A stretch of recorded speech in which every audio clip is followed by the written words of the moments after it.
নমস্কার বন্ধুরা, good morning, শুভ সকাল। দেখো আজ চলে আসলাম তোমাদের সঙ্গে নতুন একটা রেসিপি নিয়ে। আজ করব ডিম সর্ষে দিয়ে। ডিম সর্ষে করতে গেলে কী কী লাগে আমি তোমাদের উপকরণটা দেখিয়ে দিচ্ছি। দেখো প্রথমে আমি ডিমটাকে সেদ্ধ করে নিয়েছি। আর এদিকে দেখো আমি গুঁড়ো মশলাগুলো নিয়ে নিয়েছি।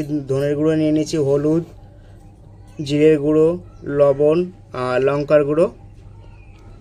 আর এদিকে দেখো একটা মোটা বড় একটা পেঁয়াজ কুচিয়ে নিয়েছি।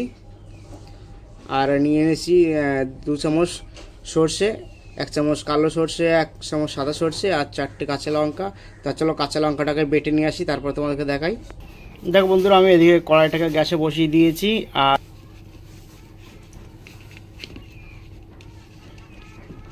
কালারের জন্য একটু সুন্দর করে একটু মাখিয়ে নেবো।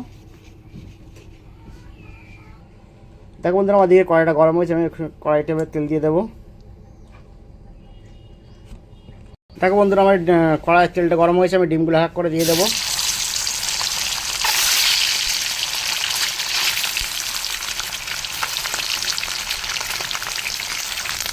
আর ডিমগুলো আমি এক করে ভালো করে নেড়ে ভেজে নেব।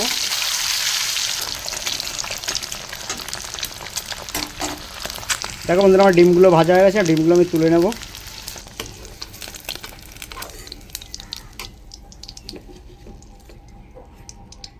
এবারে কড়াইতে যে তেল ছিল সেই তেলের মধ্যে আমি দিয়ে দেবো 1 চিমটি কালো জিরে।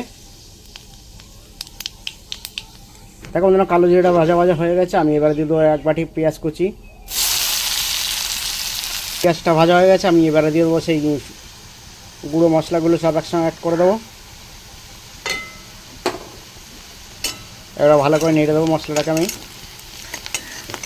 দেখো বন্ধুরা, পারফেক্টলি আমার মশলাটা কষানো হয়ে গেছে, আমি এবারে দেবো সর্ষে বাটাটা।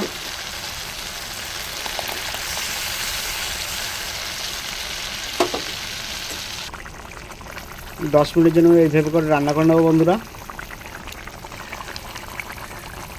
দেখো বন্ধুরা, আমার সর্ষে ডিমটা হয়ে গেছে, আমি এটা নামিয়ে নিয়ে তোমাদেরকে দেখাচ্ছি। দেখো বন্ধুরা, আমার ডিম সর্ষে রেসিপিটা হয়ে গেছে।